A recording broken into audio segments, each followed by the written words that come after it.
Merhaba arkadaşlar, yeni bir videoya daha hoş geldiniz. Trabzon'da gezi turumuzun ikinci bölümüyle karşınızdayım. Kendi köyümde bir gezi yapmak istedim, kendi köyümden başlayan. Bugün yine Hasan abimle birlikteyim. Bana eşlik ediyor bu videoda. Bugünkü planımız bizim köydeki dereleri, yerleri, değirmenleri çektikten sonra yaylalara çıkmak yine. Oradan güzel görüntüler almaya çalışacağız. Bizim köy Çarşıbaşı ilçesine bağlı Yeniköy, Yeniköy Mahallesi. Bizim kendi mahallemizin ismi de Haldavoz. Yeni ismi Dere Mahallesi. Bugün buralarda kayıt yapacağız. Hazırsanız başlayalım.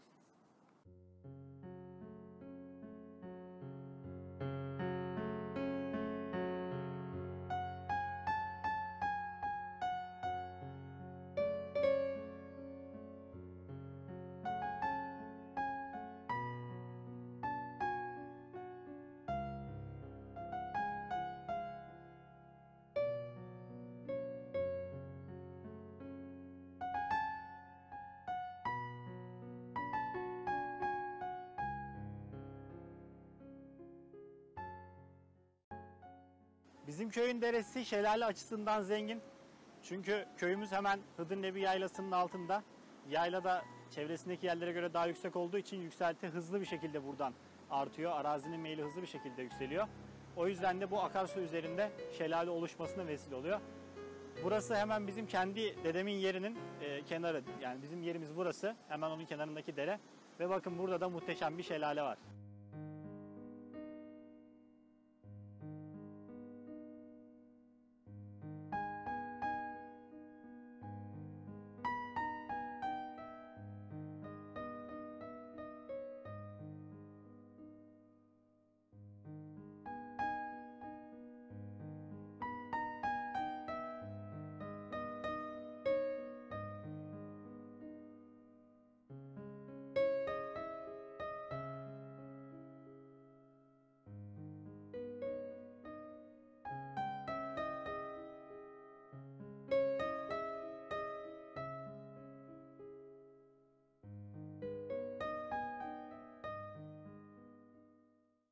Arkadaşlar şimdi geldik Haldavoz Değirmeni'nin yanına. Burası köyün girişinden itibaren 3. değirmen. Buradan yukarıda bir iki tane daha değirmen var. Bu değirmenler eskiden beri mısır öğütmek için çokça kullanılan değirmenlerden. Tabii Karadeniz'de mısır çok yaygın tarımı yapılan bir ürün eski zamanlardan beri. Hala aktif olarak kullanılıyor. Biz kullandığımızdan biliyorum. Bu değirmenlerde dediğim gibi insanlar mısırlarını öğütüyor. Mısır unu haline getiriyor. Sonrasında da mısır ekmeği, lahana çorbası, yarma ne ihtiyacı varsa o mısır ununu kullanarak yapıyor. Şimdi değirmenler nasıl çalışıyor onu göstermek istiyorum öncelikle. Buradan bir ark geliyor. Hemen değirmenler derenin kenarında kurulur. Ark suyu düz bir hizada değirmene kadar getiriyor gördüğünüz gibi. Bu değirmenin hemen üstünde bir bacası var. Bacasından içeriye suyu veriyor. Bu su değirmenin içinde çarkına gidiyor ve o çarkı çevirerek değirmen taşını döndürmesini sağlıyor. Değirmende iki tane kilit sistemi var. Bir tanesi suyu direkt kesmek, değirmene gelen suyu. Onun için değirmenin arkının hemen yan tarafında böyle bir açıklık olur. Bu tablayı buradan çekip açıklığa koyduğumuzda değirmene suyu vermiş oluyoruz. Biz şimdi suyu vermeyelim tabii. Sıkıntı olmasın. Arkadaşlar şimdi değirmenin içine geldik. Demin dediğim gibi iki tane kilit sistemi var. Bir tanesi yukarıdan suyu kesmekte. Suyu açtık. Değirmenin içine su geliyor diyelim ki. Sonrasında burada böyle bir mekanizma var. Bu çubukla aşağıdaki çarka gelen suyu ayarlıyoruz. Bu mekanizma yukarı kaldırdığımızda suyun çarka gelmesini sağlıyoruz. Çarka gelen su da değirmeni döndürüyor. Mısır veya buğday ne varsa artık genelde mısır. Mısır buradan çuvallarla bunun içerisine dökülüyor. Bunun burada yine bir ayarı var. Şöyle bir taşla bu ayar sağlanmış. Bu taş çevriliyor. Bunun ayarı ince bir ayarı var. Mısırın ne kadar hızlı şekilde değirmenin içine düşmesini sağlıyor bu. Mısırın düşme hızı da büyüklüğünü tetikliyor. Nasıl? Eğer yavaş yavaş mısırı içine dökersek mısır un haline geliyor.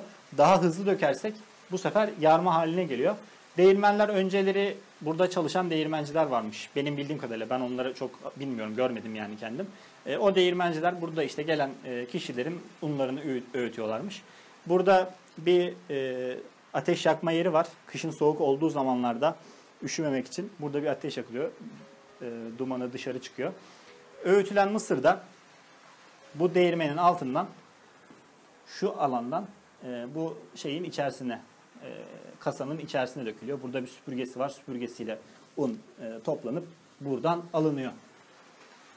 Değirmenin çalışma stili kabaca böyle. Dediğim gibi mısır üstten bunun içine geliyor. Buradan aşağı dökülüyor. Buradan hızını ayarlayabiliyoruz. Değirmenin çalışma stili kabaca böyle. Biz şimdi buradan yine devam edeceğiz. Yavaş yavaş yaylalara doğru çıkacağız. Devam ediyoruz yolumuza.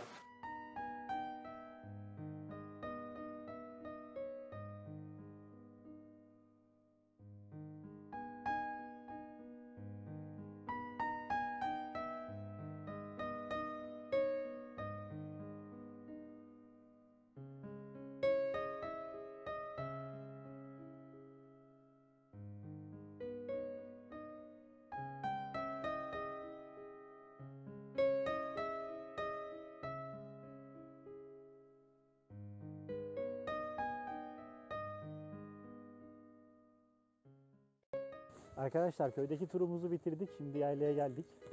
Burası Hıdırnebi Yaylası.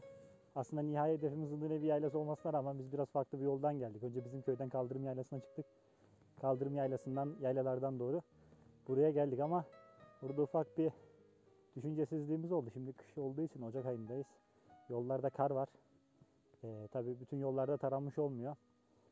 Biraz açıkçası tedirgin ola geldik. Çünkü buradaki yolda da görebileceğiniz gibi bayağı bir kar var bazı yerlerinde yolun. Ama Allah şükür buraya kadar çıkabildik yani şansımıza. Şimdi Hıdırnebi Yaylası'nda hemen arkamda gördüğünüz bir gölet var. Buranın manzarası aslında çok güzel. Buranın görüntülerini de şimdi size izleteceğim. Normalde benim bu Hıdırnebi Yaylası'nın içinde olduğu gün yaptığım tur aslında böyle olmuyor. Kendi köyümden başlamıyorum. Geçen videoda izlediğiniz Çal Mağarası'nın oradan başlayıp Çal Mağarası'ndan yukarı Hırsafa diye bir yayla var. Hırsafa Yaylası'ndan Karadağ, Karadağ'dan aşağı Hıdırnebi'ye bağlanıyorum. Hıdırnebi'nin güzelliği ne? Bizim köyün hemen başı olması. Akşamüstü özellikle gün batımında çok güzel bir manzarası oluyor. Kayaların hemen üstü, yani onun da önü bir uçurum aslında. Çevresine göre çok yüksekte kalan düz bir yer. Diğer bir avantajı da böyle etrafında irili ufaklı güzel manzarası olan yerler var. Birisi mesela bu gölet. Balıklı Yaylası var. Taşlıyatak Yaylası var. Karadağ Yaylası var. Bugün tabii biz hepsini bir günde çekemeyeceğiz. Zaten yollar da çok iyi değil. Her yere gidemiyoruz. Ama yazın da muhtemelen böyle videolar çekersem öyle bir şey yapmayı planlıyorum. Biz şimdi Hıdırnebi Yaylası'nda biraz daha turlayacağız. Sizi bu gölle baş başa bırakıyorum.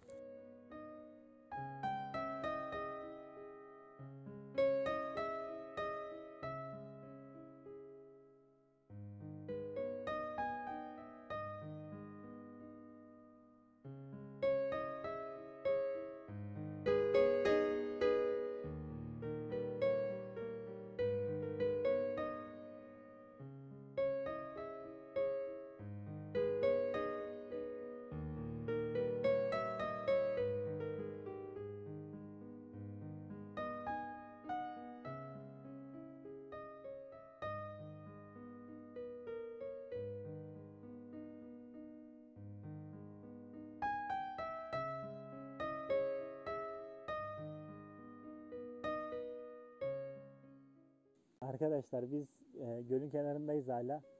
Hasan abimle birlikte oturduk bir çay demledik. Hasan abim bahsettiğim kamera arkasında, diğer videoda da kamera arkasındaydı, bu videoda da.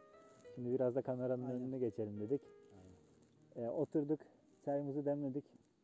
Semaverin içine kar suyunu doldurduk. Karı erittik içinde. Aynen. Çok Çayımızı güzel, demledik. çok da Hafif güzel keyif şey. yaparız burada. Niye devam etmedik yolumuza? Çünkü bir keyif yapmaya hak ettik. Evet, yani kesinlikle çok yorulduk. Yorulduk.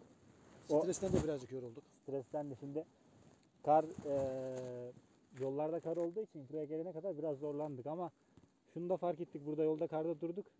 Çıkması zor oldu sonra, yani durduktan sonra devam etmesi zor. Şimdi arkadaşlar Trabzon'da gezmenin her mevsim kendine göre bazı gereksinimleri oluyor. Mesela biz şimdi kış mevsiminde geziyoruz.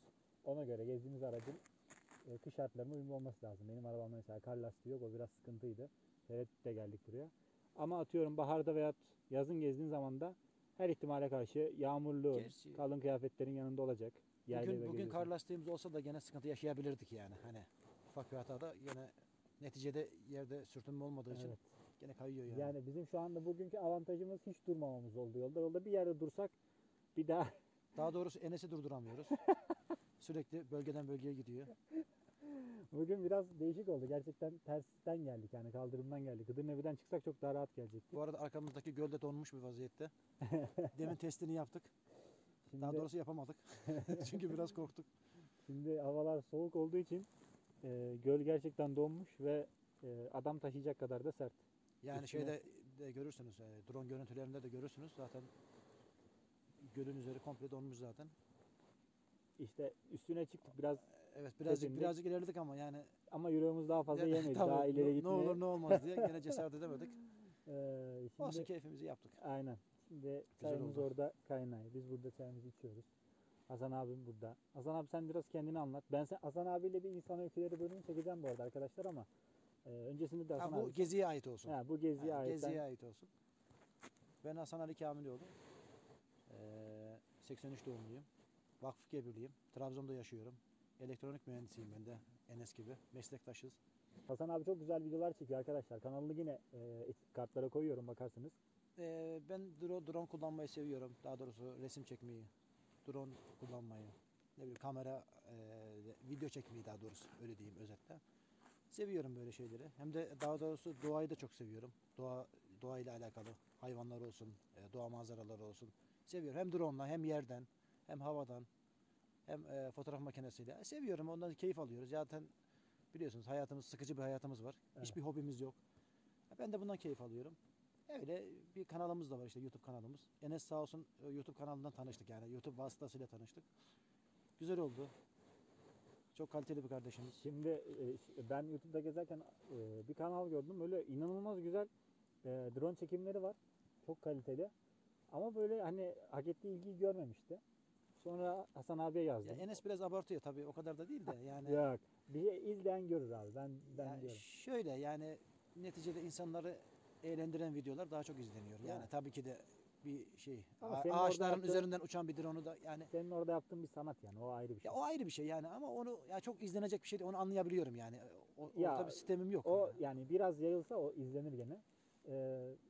Şimdi ben o kanalda gezerken normalde mesela herhangi Trabzon'la alakalı bir içerik internette belli yerler vardır. İşte Sümele vardır, Uzungöl vardır. Hani Taşyaplaza, Zigana, Hamsiköy falan o tarz yerler vardır. Şimdi şöyle bir problem var. Yine sözünü kestim ama şöyle bir durum var. Hani normalde onların böyle sözlü anlatılması lazım. Hani kamera karşısında olmanız lazım ki öyle daha keyifli oluyor. Ben de öyle keyif alıyorum. Yani şimdi insanları da eleştiremem. Ben de öyle keyif alıyorum. Yani kamera karşısına geçeceksiniz. Orayı anlatacaksınız. Hani oradaki farklı anekdotları anlatacaksınız. Yani öyle daha keyifli oluyor.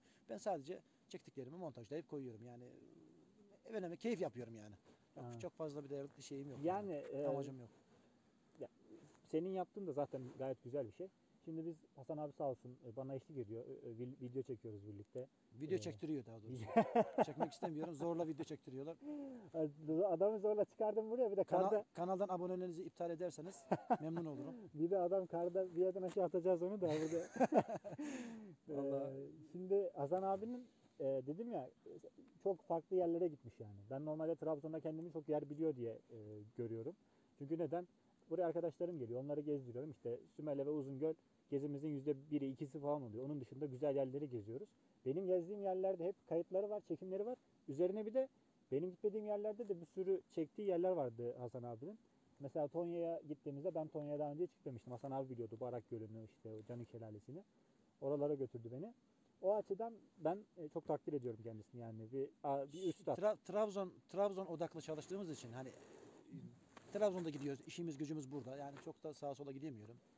Mecbur buralarda. Yani buraların imini cimini biliyorum öyle diyeyim sana yani. Ama tabii Rize'ye gitsem o kadar Tabii, bilemem de yani tabii. ama Ya şöyle abi o da gezdikçe biz mesela oturduğumuz yerden bir şey bildiğimiz yok. İşte ben de arkadaşlarım geldikçe onları gezdirdikçe ben de gördüm. Mesela Asmasu Şelalesi, işte Aygır Gölü, işte Sant Harabeleri. Yani bu yerleri Bir de ben kendi ben- başıma gidecek halim yoktu oraya. Enes bir de ben çok meraklıyım yani. Mesela şuradan bir yol gidiyorsa bu yol nereye gidiyor? Arabayla oradan gidiyorum Aynen. mesela. Yani beni ilgilendirmez ama o yoldan gidiyorum. Nereye çıkıyor? Nereye bağlanıyor? Ben normalde kendi evime bile giderken hep farklı güzergahlardan giderim. O aradan geçerim. Orada bakkal var mı? Orada ne var? Öyle yeni bir dükkan açılmış. Yani öyle meraklıyım biraz yani. Hem gezmeye meraklıyım Hem de öyle bir ruh hastalığım da var. Yani başka güzergahlardan gidiyorum böyle. O Abi o ormanların içine giriyorum mesela. çok başka Yani bir şey. İnsanın içinden gelen bir şey. Ben de öyleyim mesela. rahatlıyorum, Dediğin gibi. huzur buluyorum orada. Dediğin Yani gibi. öyle Ama diyeyim bazen sana. de ne oluyor biliyor musun? Öyle bir yola giriyorsun ki çıktığı yer seni çok mesut ediyor yani. Çok güzel bir yere çıkıyorsun. Aynen. Değiyor diyorsun. O yüzden denemek lazım. Gitmek Sanki lazım. dünyayı yeniden keşfetmiş gibi Heh, hissediyorum kendimi. aynen Veya öyle. şey de hoşuma gidiyor mesela. Bir kuşu takip ediyorum.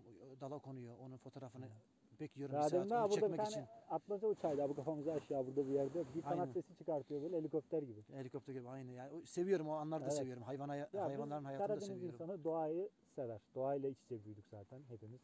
Sen tabii daha eskisin, daha iç içe büyüdün belki de. Yani biz doğayı seven insanlarız. Biraz da Aynen. nerede olduğumuzdan bahsedelim tekrar Hıdırnebi'den. Şu an Hıdır Nebi'nin bir yapay bir göl var burada. Aslında yoktu önceden de yeni yapıldı. Muhtemelen bir proje vardır burayla alakalı. Tahmin ediyorum. Yani klasik. Bir salıncak olacaktır mutlaka. Ha, bu da bir eleştiri olsun. Yani artık mutlaka yanında bir salıncak olur. O Ne her bileyim yerde bir çay olan. içme yeri olur. Hıdırnebi Gölü diyelim. Aslında bir göl daha aşağıda var. Orası da Aynen. buz tutmuştu değil mi gelirken? Orası da bu. Şimdi biz buradan çıkıp herhalde vaktimizde kalır.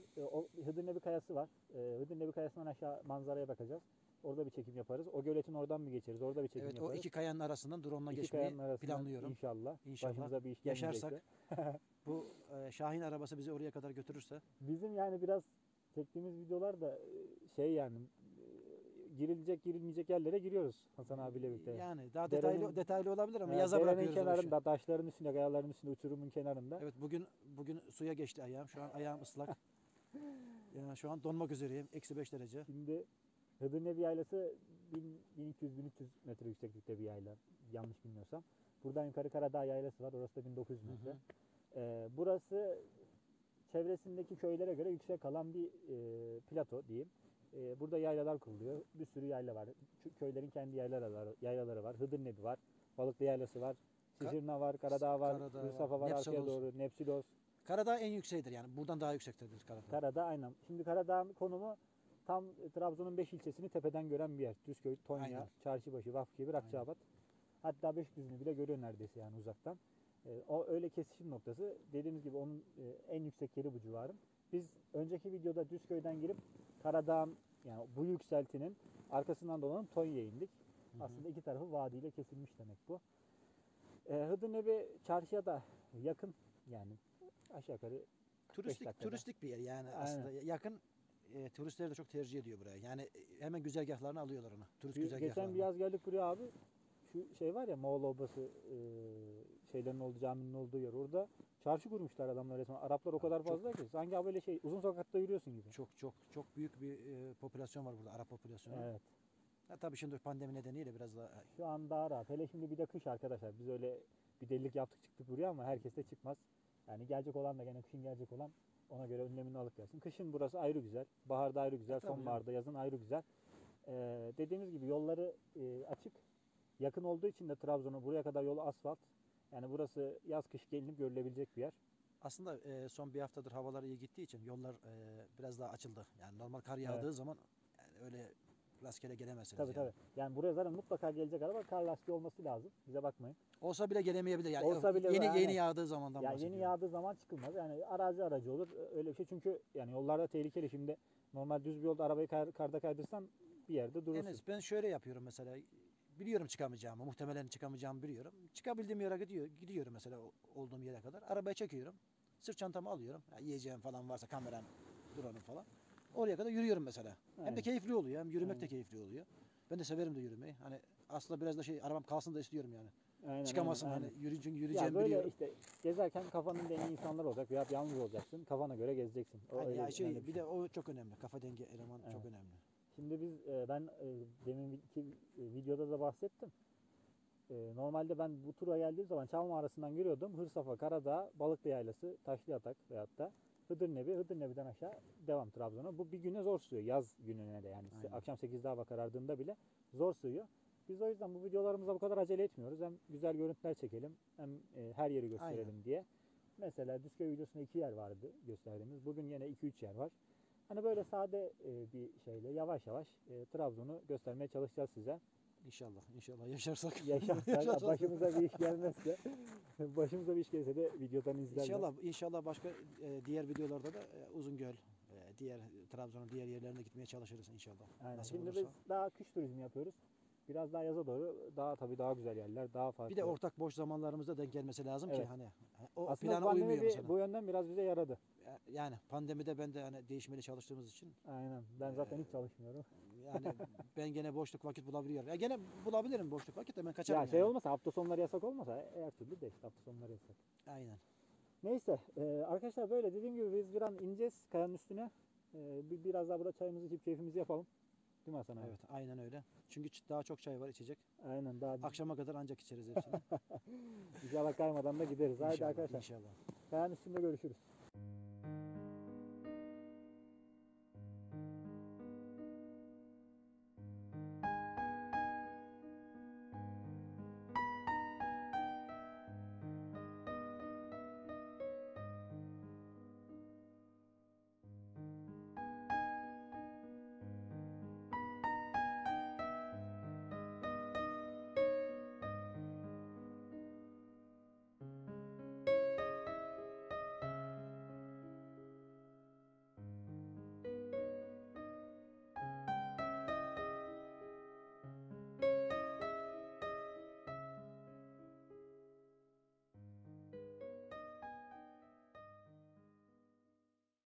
Arkadaşlar, Hıdımlevi Kayası'nın üstüne geldik. Görüntüleri siz şimdi göreceksiniz zaten. Biraz üşüdük, hava kararmak üzere. Akşam ezanı okunuyor. Karda da biraz üşüdük. Biz bugün yolculuğumuza hemen bizim köyden başlamıştık. Bizim köy buradan hemen aşağı. Bu kayaların bittiği yerde bizim köy başlıyor. Bizim köyden karşı kırandan doğru çıktık kaldırım yerlisine. Oradan beri karlı yollardan buraya geldik. Güzel bir gün oldu bizim için. Eğlendik, keyif aldık. Güzel videolar çektik. Burada da, göletin orada da. Buradan videoyu kapatıyoruz. Artık ısınmaya gitmemiz lazım bir an önce. Hasan abime tekrar teşekkür ediyorum. İzlediğiniz için size de teşekkür ediyorum. Sağlıklı kalın, hoşça kalın.